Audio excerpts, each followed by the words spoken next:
and welcome to The Naked Truth. I am Jennifer Bleecher, and I'll be your host this evening, and the other host is our beautiful Elizabeth. Hi, everybody. Tonight we are super thrilled to catch up with somebody who's been absent for a little while, so we're dying to know what's going on with her. Katie, losing weight, Kate. Hi, everyone. Do you want to give us just your quick Cliff Notes weight loss surgery story of when you started, where you're at, that kind of thing?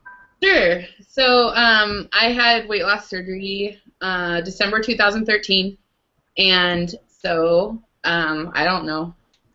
It's almost been 2 years in December. Like, I don't know the months anymore. And I was 430 at my highest weight. I was 396 at my surgery weight, and today I weigh in at 250. So I've lost 100, what is that, 80? Wow. That's amazing. So it's pretty exciting. Yeah. So that's kind of my synopsis real. And we'll go into that much more in depth. Yeah. But just for in case anybody doesn't know who you are, which I doubt. Yeah. People were just a wee bit excited about today's show. Aww. You. Yeah. Sorry, I was having so I have this like dual monitors thing set up, and I was having complications over here to the left. I think I got them settled down now, so I'm sorry if I seem distracted for a moment there, but I think it's all good now. So we're gonna go into community celebrations, and we have several people who are celebrating their anniversaries this week: Jenna Marie Bashir Smith, Belinda Balbird, and Kim Stephanopoulos. We had several people who had surgeries this week. Marvin, what's his YouTube name? Conchito something? Honey Bear. Conchito Bear? Yes, yeah. On Walter's Facebook, friend. he's Marvin. Yeah. Yes, Walter's friend, yeah. Rhea Reloaded, and Grace VSG, and then we had a couple people hit Wonderland this week. Tamara Kennedy and Lorraine VSG Warrior Princess. So, woo, congratulations, everyone. Yay. And Rhea and Grace, I think, are having surgery this coming week. Oh, okay, this coming week. Sorry about that. They're on liquid diets and really bitchy right now. Oh, man. Diets. You know, I just don't think I could do that again. That was the hardest part for me. I didn't have to do that, thank God. Nice. It was 12 hours beforehand, and I was plenty bitchy from not eating for 12 hours. So you're going to start off with our Katie questionnaire? So the problem is can't see I can't see what you sent me earlier. I have to find it now on my phone because it's not working on my other monitor. So let's see if I can pull it up.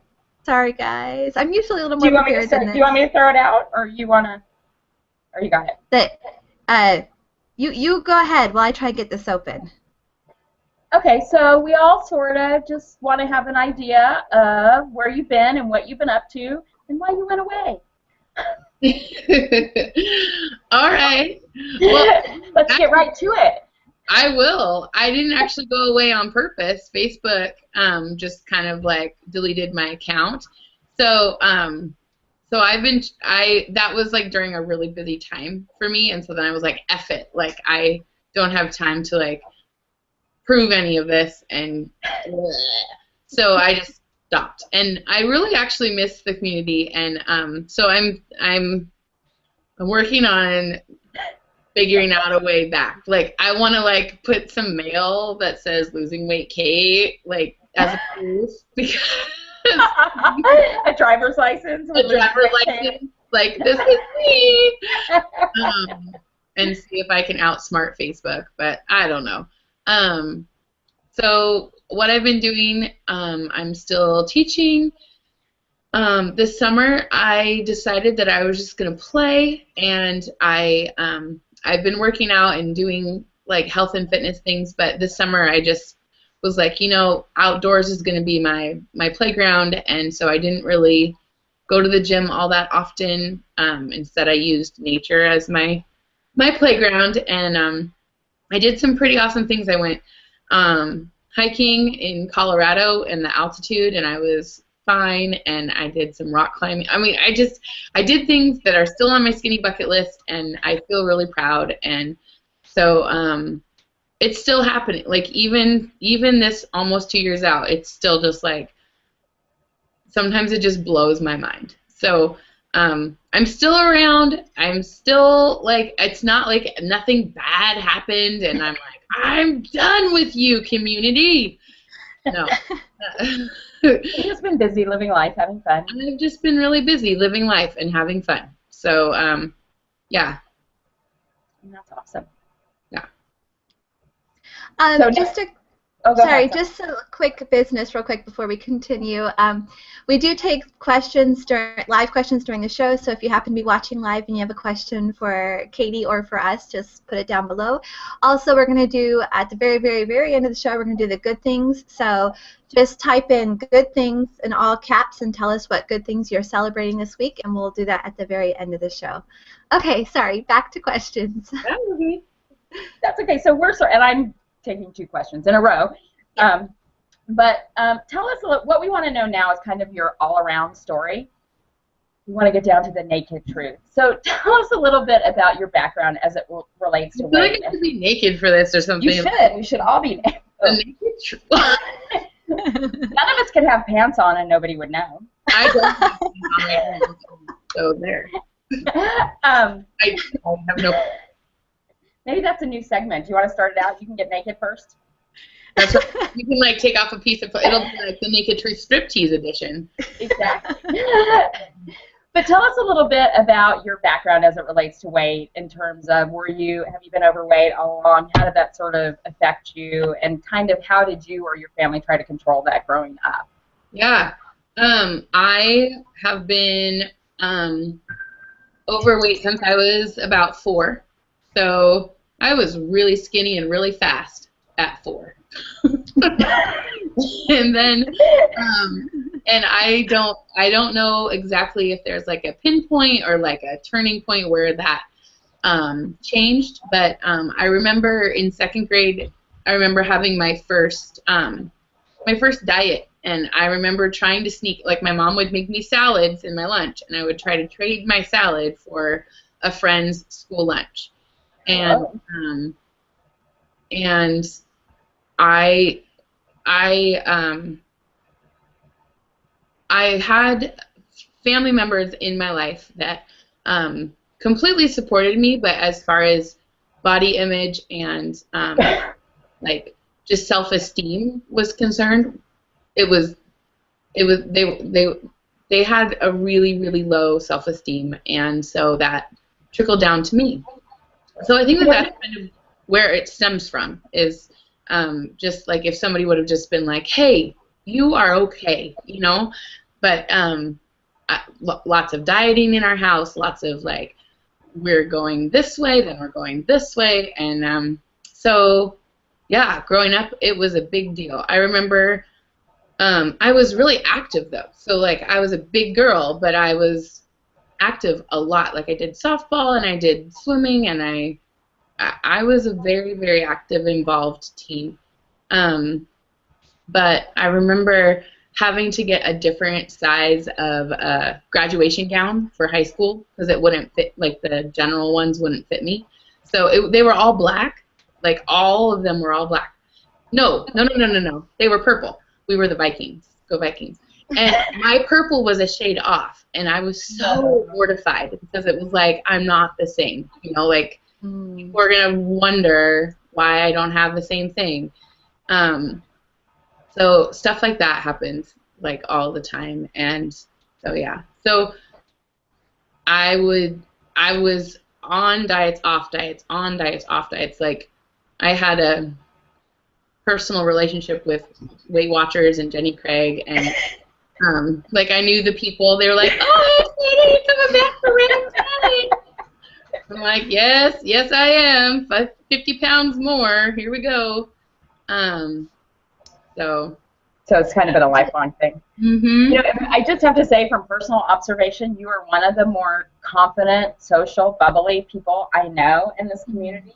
Mm-hmm. So I know we all sort of sometimes put on a face for people, but I would not see you as lacking self-esteem.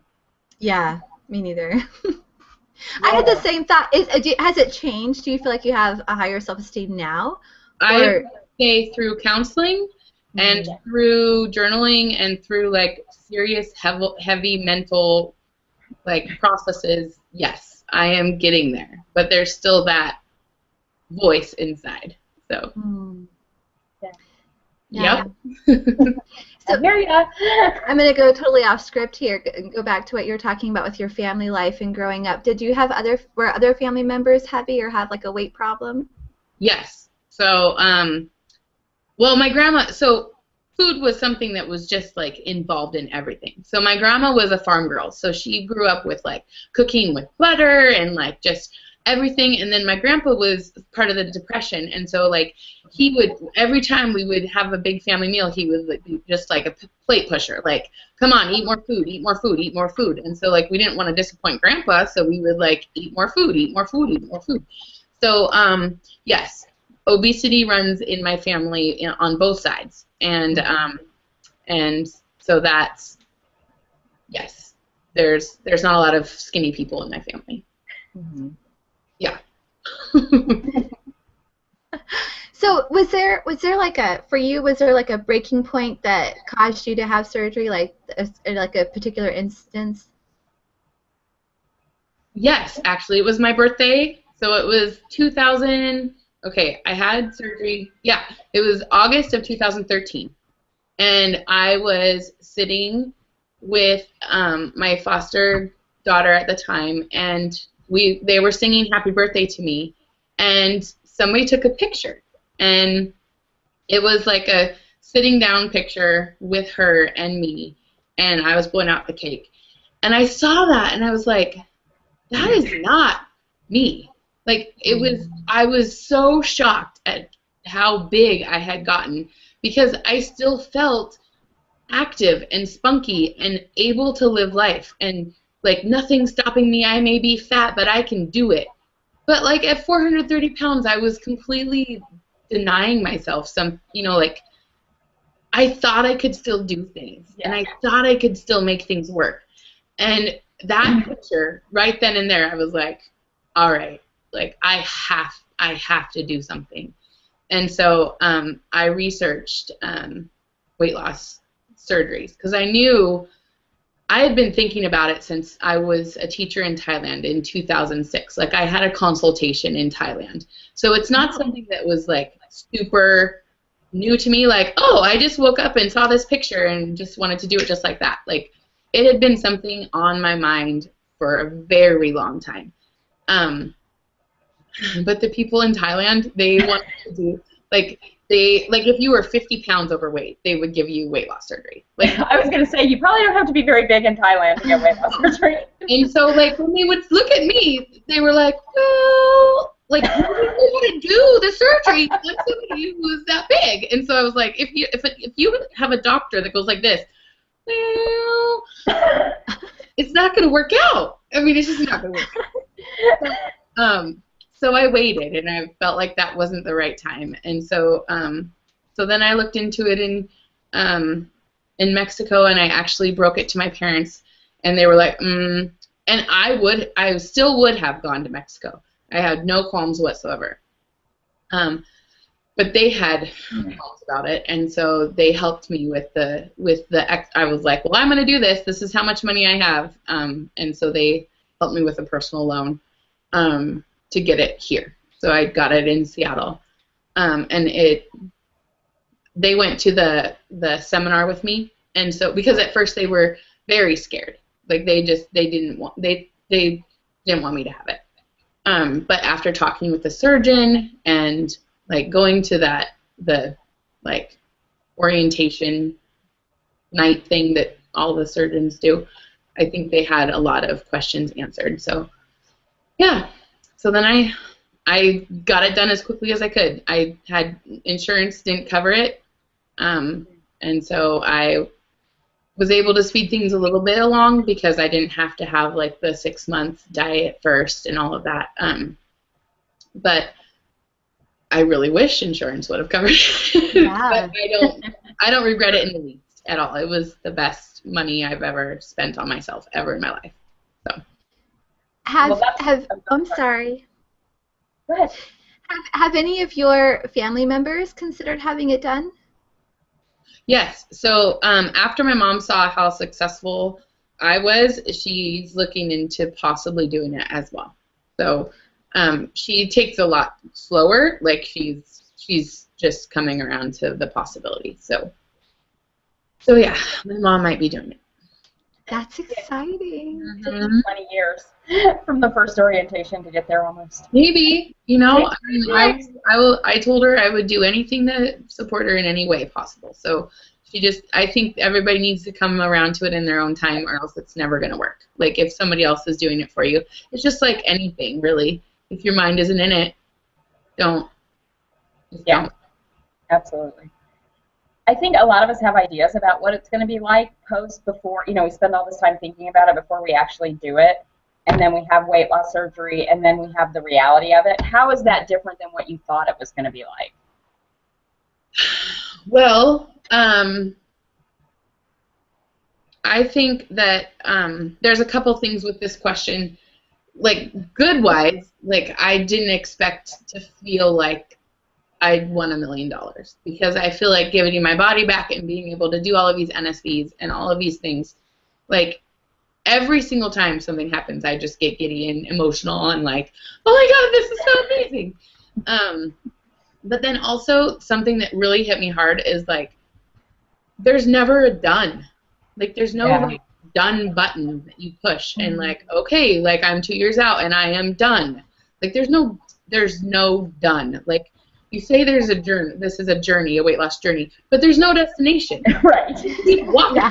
Yeah. There's no, like, you're not going anywhere. I mean, you're going somewhere, but you're, like, there's no done. And so I think when I realized that, I was like, oh, okay. So, like, that was overwhelming for me because I like a start and I like an end. And I like, okay, that's awesome, but there's no done. So that's something that I've been really working with now. Like, okay, there's no done. There can be chapters or like little like mile markers in your journey that are happening, but you're still going to keep going. Like, I still need to keep going. There's no like, okay, at my 2-year mark, I've reached goal. Like, there, even after goal, you're not done. Like, no, there's just. And I think it's particularly tough because I was like you. I mean, was 400 pounds around when I started, and it's like, you know, I'm just barely below the point now, 16 months later, where you would get approved for surgery. So it's like almost 2 years, and here I still am. And you know, and I think that's, I don't know if you experience it, but it's tough to see people, you know, reaching their goal in 6 months or doing this, and it's like, yeah, I'm in this for the long haul. Mm-hmm. Well, yeah, and everybody is different, and everybody does it for a different reason. And yes, there are some people who, I mean, our journeys are going to take a little longer to hit goal, but we'll get there, you know? So it's true. Like, is there anything now, looking back, that you would have done differently in the beginning, now that you've experienced like almost 2 years? Are there any things you would have changed early on, or any things you would recommend to others starting out? I can't stress enough. I just can't stress enough the mental aspect of weight loss. Like, whether it's counseling or doing something like Overeaters Anonymous or something like that, like there is so much wrapped around. Well, I mean, I guess there's a couple different reasons why people are obese, but all of the reasons stem from something that you need to work on. So I would do that more, I think. Like, I'm still in this process and I'm still working on it, and I don't understand why somebody thinks that there's one psych consult and then you're okay with surgery and you can just be like completely fixed. Okay, bye-bye, you're done. And so I would stress that. Like, I would do more for myself as far as the mental process and trying to find a support group that's local, that's face-to-face. because the community online was is amazing and was amazing for me, and I wouldn't have it any other, like I wouldn't change anything. I really, really wouldn't. I have formed friendships that are just some of my best friends now, and it's just been something that really solidified for me, like just that people love us for who we are no matter what, like no matter where we are and what milestone we're on, what mile marker we're on. It's okay. And it's really cool to have people who have been in our shoes to be there for us too. So. I think that our community is definitely one of the coolest communities out there. Like the most like sincerely loving people. Yeah. In one of your recent videos, you mentioned that you were giving up alcohol for a period of time. Are you still doing that, and how did that go? Yeah. So I was working with a trainer, and it really does help me. I've seen the signs for it. Like whenever I have alcohol, it like kind of help. Like it's not the alcohol; it's the choices that I make after I drink alcohol. Mm-hmm. So I had a birthday month, and I totally was just like, I'm gonna do whatever I want. It's my birthday month. So before my birthday month, yeah, I was completely dry. So I was like, I don't know how long. I don't know how. I think it was after the cruise. So it was like the middle of February until August. Wow, that's a long time. Yeah. And so I'm. Well, and you were before that too, right? Because when you went to that football game, alcohol, you had your I first hadn't drink had alcohol at all until February. Like until. That's almost a year, or more than a year. Yeah. I think that's right. But I know that I hadn't had alcohol since like October of 2013 until I went to New Orleans. California. Yeah. It was January. Yeah. It was January. So it was like a year and 3 months was when I hadn't had any alcohol. And so then January and February, because you know the Super Bowl, I had to drink.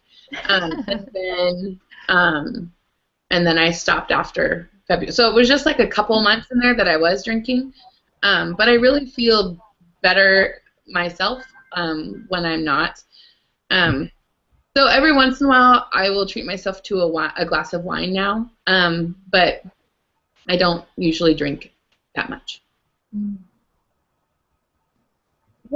Going through this process, what have been some of the most powerful moments for you? Some of your best NSVs or the things that have really touched your heart?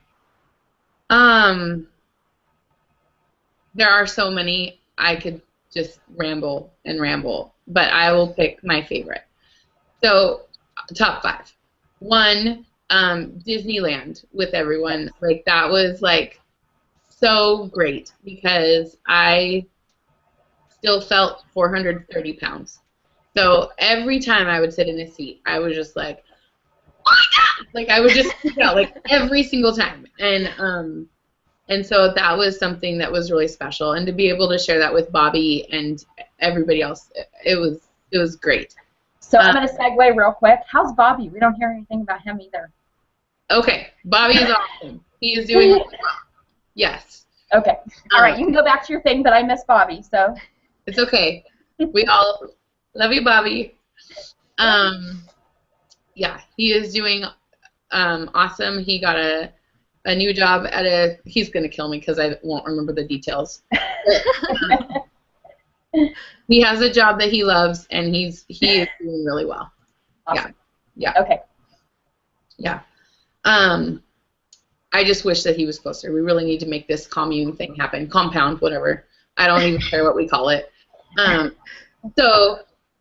The second thing is I think that just being amazed at what my body can do. So like anytime I'm able to do something that I didn't think that I could and I surprise myself, like that makes me just want to cry. Like I just get so excited over it. And then the third thing happened actually this year. My best friend Amber loves to shop, and I hated shopping before this. I hated it, and I still don't really like it, but we went school shopping at Dress Barn, and we were actually literally picking things off the same rack. Whereas before, I would go into the plus size section, and she would go into the regular size section, and then we would meet in the dressing room, and we would decide what we wanted, you know, like what we liked.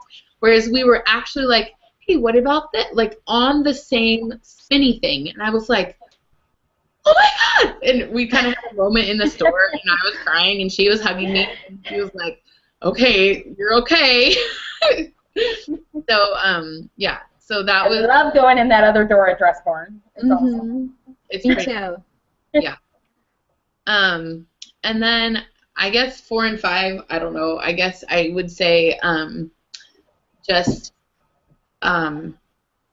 being able to match the spunk that I feel. I just said spunk, and it reminds me of junk, and that's not.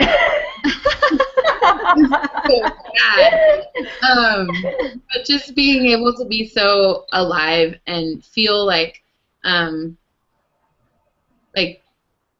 whatever I want to do, I can put my mind to and do. Like if I've been this successful with this weight loss, and it was the hardest thing that has been my trip up my whole life, like what next? You know.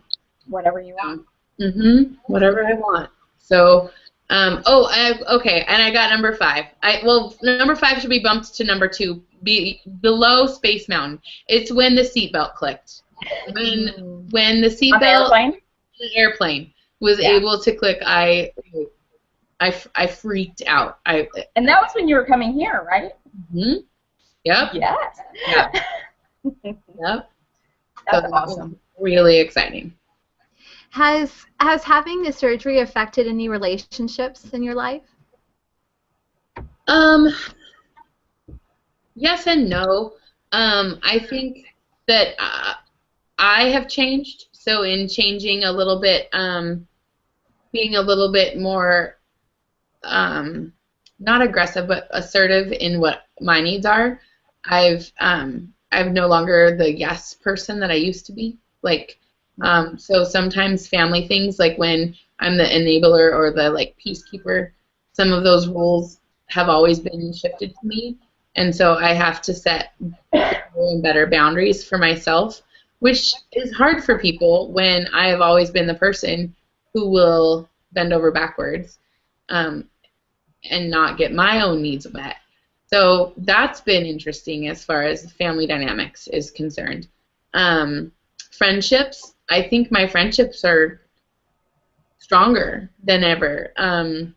There was a point in time where I feel like I was more involved in the weight loss surgery community than I was in my real life friendships, and so I needed to find a balance for myself that made me feel good, that I wasn't just like on this virtual relationship website and actually getting things, my needs met in like real tangible ways.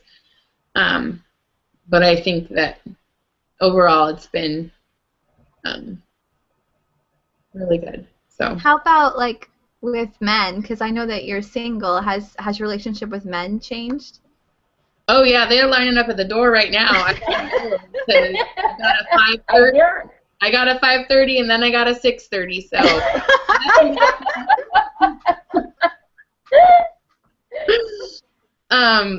yeah, actually I am putting myself out there, and so if there's any single men out there who are really hot ladies, you know, that's my place to say that. The younger ones go for her. all right. My goodness, I don't know if you're older. No, I'm okay. Anyway.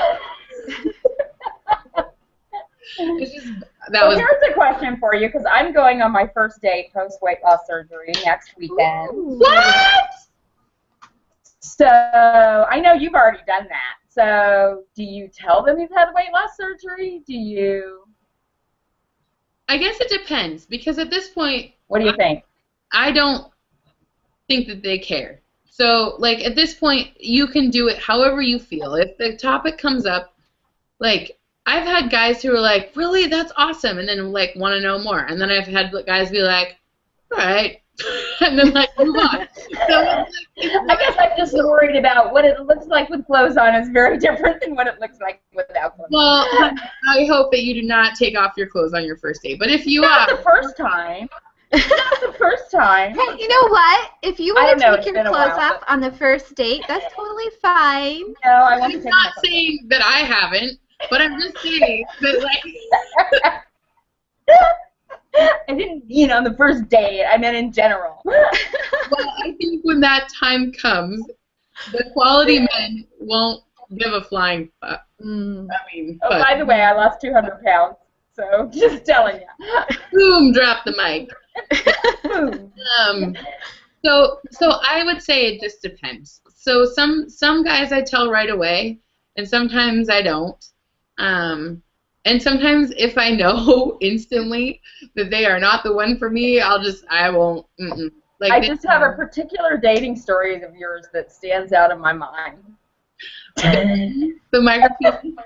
Micropenis. Oh, But we don't need to tell everybody that, even though we just did. But. Okay, I'm after the show. I want to hear this story. So, okay, I'm gonna switch it around a little bit, and you sort of touched on this already. I know when I went to my weight loss surgery orientation, the doctor said, if you eat because you're not hungry, this surgery isn't going to work for you.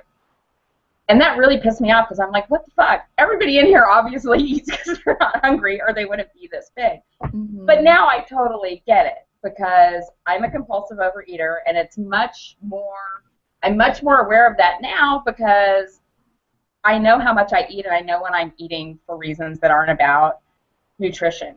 Do you feel like you're a food addict or compulsive overeater? yeah. And how are you dealing with that? Because that's the hard part, man. Particularly as you get further out and can eat more. It really is. First of all, I've learned a little bit more grace of like giving myself the forgiveness and the grace to make mistakes, because I think that it comes from this cycle of guilt. So when you can stop the cycle of guilt and you can look at food as nourishment for your body, I think that really, really helps. It doesn't help all the time. I mean, there's always going to be the thoughts of like the compulsiveness and the guilt and everything that goes along with it. I am still trying to go through the Overeaters Anonymous book. Some things in there are for me, and some things in there I'm just like, really? So did you, because I went to a couple of meetings, did you like define an abstinence, like what abstinence means for you? Yeah. So abstinence for me is absolutely zero fast food. So I've been abstinent since October 2013. That is awesome.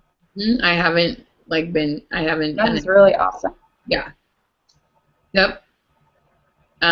And so I also have trigger foods though. So those are some foods that are like more of the warnings that anyway, there's like all these different things that you can talk about. So I don't have any of that in my house. Like my house is pretty like don't mess with do not bring cookies into my house. But I also like really have set things that work. Protein and produce is really what I eat. And so I've been trying to go through the book and trying to the Overeaters Anonymous book and trying to pick out the things that are helping me with that. And I also go to a counselor once a month. It used to be more, and it's as needed. So if I feel like there's something that's triggering something more and I feel more compulsive, then I'll go to her more. But once a month seems okay right now. I have a couple quick stories I just want to share really quick. First one is Katie made this really awesome cookie dough video. There's a really awesome video about cookie dough. Yeah. Did you make the cookie dough yourself? Yeah. Like, oh my God. So she did frozen cookie dough and you just flushed it down the toilet? So she instead of eating it, she filmed herself flushing it down the toilet. So like I had really mixed emotions during this video. Like on one hand I was so proud of you, and on the other hand I was screaming, "Don't destroy it! Give it to me! I want the cookie dough!" Even I think that I want that cookie dough. I want to eat that cookie dough. I have Bleecher major food issues, obviously. And Katie, you don't know about this because you're not on Facebook, but I just shared earlier today that my mom has a brain tumor, and oh, Jennifer, I'm so sorry. you know what? I'm not even gonna think about it because I told David, like, in the video I start crying, like, even though I didn't want to cry. I said I don't understand. I haven't cried about it all week, and he's like, that's because you keep yourself busy and you don't think about it. So as soon as you start talking about it, then you start crying. So which is so true. So last weekend, one of my transfer addictions is shopping, and last weekend, feeling just crappy, having to deal with all this emotional stuff with my mom, I wanted to go buy this pair of boots. So I went to the mall, and I tried the boots on, and, you know, being a teacher, I have to stand on my feet all day, and the boots just weren't comfortable. And even though I really, really wanted them, they were really, really cute, I just couldn't see myself spending that much money on shoes that I knew would be uncomfortable. So I couldn't get the shoes. So then I go down to the, where they make the pretzel things, the pretzel maker stand, and I get a big thing of pretzels. No protein in there at all, right? All carbs. And then I go to my car because I'm too embarrassed to sit in the mall and eat it. So then, I'm putting, and they're like little pretzel bites. So I'm putting these in my mouth. Oh, I don't want to get all upset again, but then I just start bawling because it didn't make me feel good. It made me feel terrible, actually. It did nothing for my body. It didn't fuel me in any way, and it didn't make me feel good the way food used to make me feel good. Like, I can't binge the way I used to binge. It doesn't have the same effect on me anymore. Yeah. So that was a really frustrating day because I couldn't indulge in my shopping addiction, and I couldn't indulge in my old addiction of food. So I just had to sit in the car, and I had to just cry it out. I had to deal with my emotions and just cry it out and feel the emotions, even though I don't want to feel them. Yeah. Well, and that's the hard part. I think that's what we all did with food for so long, was use that instead of actually feeling stuff. Yeah. Or at least I did. I'll speak for myself. Me too.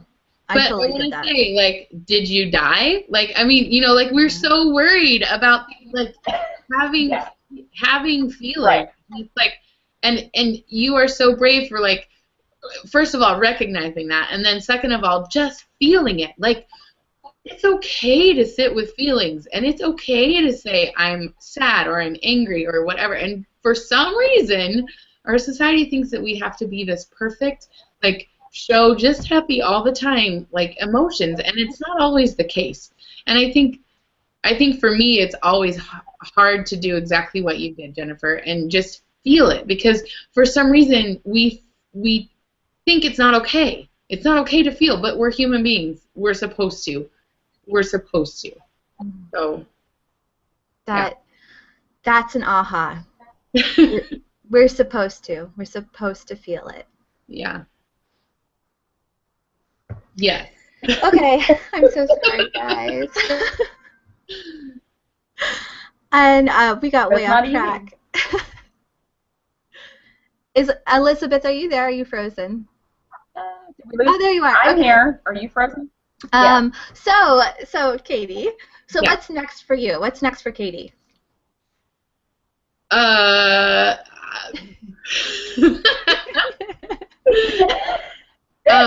think just a shower, because you've been camping for 2 days. Actually, I would go to shower and go to bed because I was just camping. It was really fun, but I'm just glad that there's no smell video cam right now. And I'm such a freak. I told her I wish there was, because I love the smell of campfire. Oh I'd love to smell her right now. I think we talked in one of your last videos about considering plastics. Oh yeah. Sooner rather than later. So, what's up with that? So I am in the process of working with my general practitioner to see if I can get plastics covered, and if I can't, I am doing research to do them in Mexico. And basically, right now, I'm just wanting the penectomy and the lower body stuff done. So we will see. I don't know. I am also looking into doing another sort of adventure race. I need something to look forward to as far as my next goal. So I don't have anything specific yet, but I know that I need to work towards something to kind of get myself in gear. So A bunch of people are coming to visit me in January to do the Disneyland Star Wars marathon. Oh, fun. I'm not doing it. Oh. But I think isn't it already sold out? oh, I mean, I could still run. I just won't have a number. it may well be. Yeah. But something like that I would be completely okay with doing. There's a Seahawks 12K, because we're the 12th man nation, in January. So, and you get to go through the whole Seahawks training center, which would be amazing. So I might do that.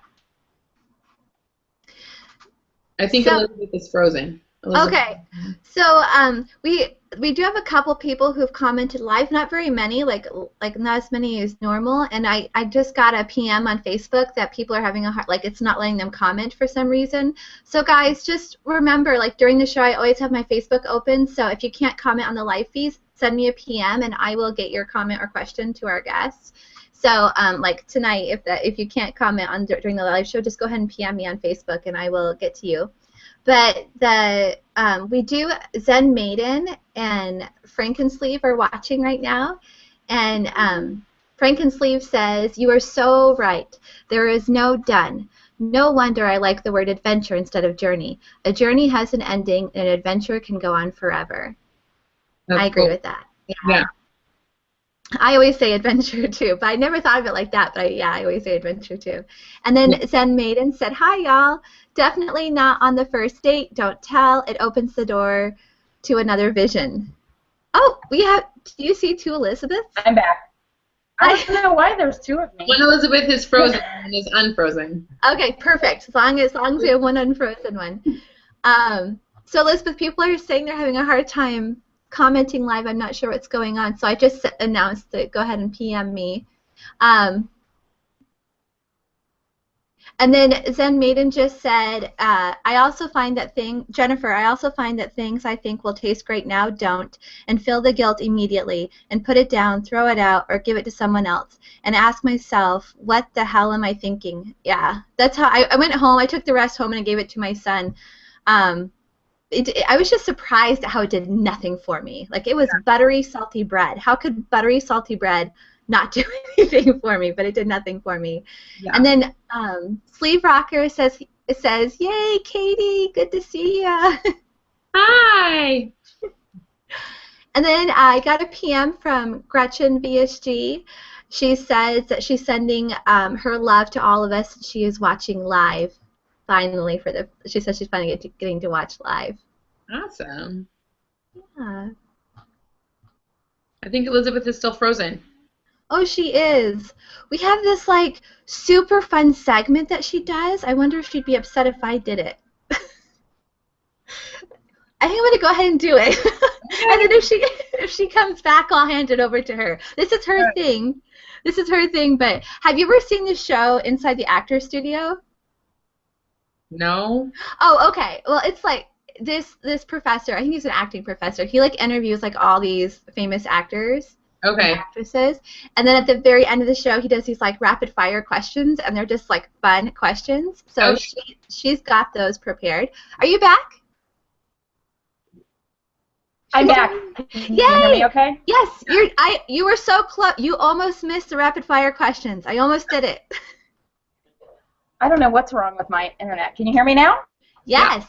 Yeah. Okay. So you take over, Elizabeth. You ask the rapid fire questions. So I'm just supposed to answer. What's your favorite word? Yeah, just answer with whatever comes to mind. Okay. What's your favorite word? What's my what? Favorite word. Don't know. Vacation. Jennifer?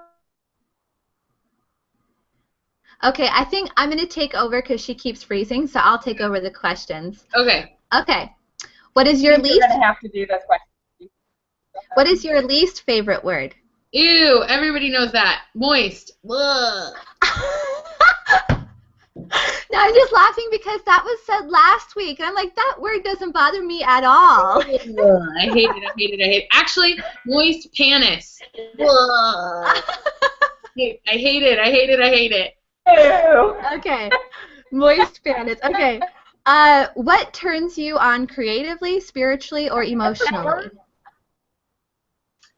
Nature. Any like anything in particular in nature? Any part of nature? Water. So like Yeah. anytime I can go to water, it really turns me on. I'm water too. It can be the beach, it could be the lake, an ocean, waterfalls. Like water is my big thing. My dream is to live by the water someday. That's my goal, my life goal. In Seattle, I live by the water. It's great. Oh, yeah. I mean, I don't live on the water, but I can go to the water anytime. Can you smell it in the air from Seattle? Like in Seattle, can you smell the water? Mm-hmm. Like that's what I need. I just need to be able to smell the water and know it's there. Yeah. Okay. What turns you off?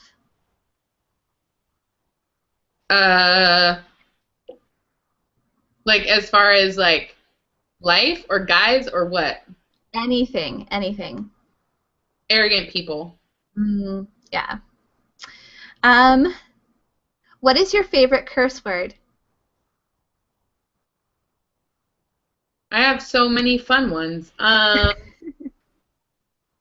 probably say shit more than fuck, but probably oh shit. I also say snarfblat, and like I use words creatively because I'm a teacher, and so I have to like come up with things. So sometimes I'm like, oh, Dingleheimer, or like, I mean, it's dumb, but that's what I have to do. So.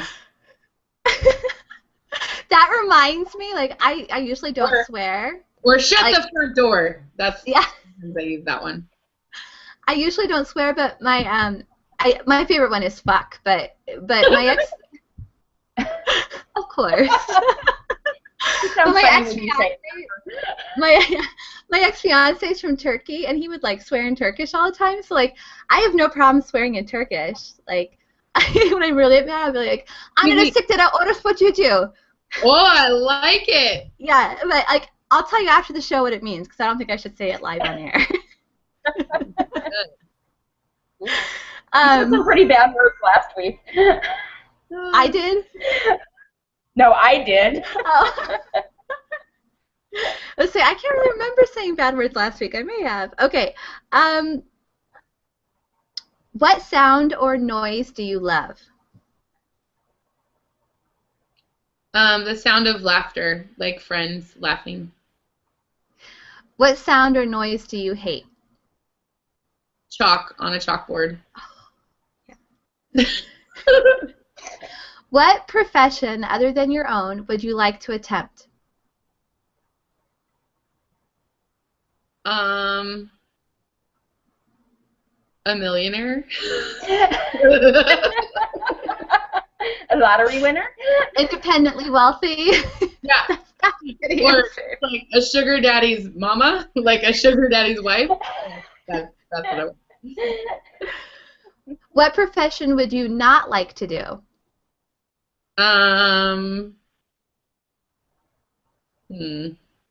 Probably like I don't know. Probably like somebody who has to like do something with feet, like a podiatrist. What is it? I don't know. Like, particularly moist feet would be.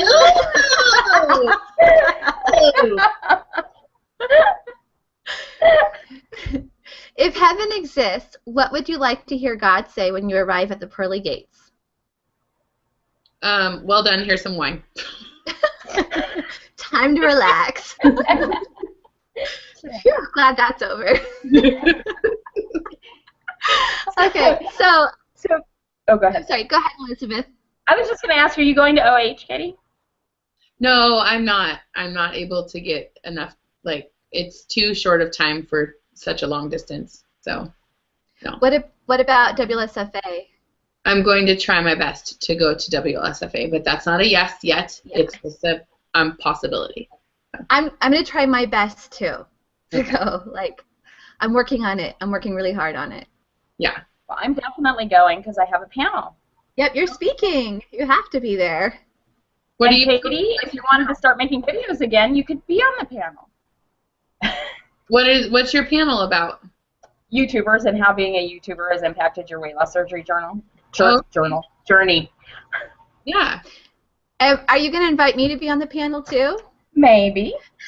I have to give them a list of people to look at. So. I'm just kidding. You don't have to. Okay. I'm trying to find men. I mean, that's the hard part. There's lots of women, but it's like men who consistently make videos. It's hard. Yeah. Well, Pete does, doesn't he? Yeah, but I don't think because they don't pay for your trip. I don't think he's going to come from Canada. I haven't asked him yet, but I was going to ask Scott, Gastric Tiger, if he would start making videos again. So. Yeah, because he'd be another good one, and he's definitely going. Yeah, and I asked Phil, and he's not sure if he's going, but if Tanya asked Phil for me. Mm-hmm. So. Yeah, we don't have a lot of men in the community. No. But, so I'm just going to do a quick look to see if anybody has posted any good things. I feel bad because last week people did post some more good things that I missed, and I thought I wrote them down, but I don't have all of them written down, but I just have one. Christy Collins said her good thing is she reconnected a friendship. That's always a good thing, so that's awesome. And I have a good thing to give Katie just some more good news is that the tumor is not cancer. It's like 99% chance that it's not cancer. We just found this out a couple days ago. Oh, so good. yeah, so that's like my good thing right now. Yay. That is a really good thing. Yeah. And then next week we have Patty. We're so excited. Someone else who's been absent lately. And then the following week you're going to be in Oregon, right? I am, and we're going to do the Naked Truth from Lindsay's house with Lindsay as our guest. Yay! You want to share?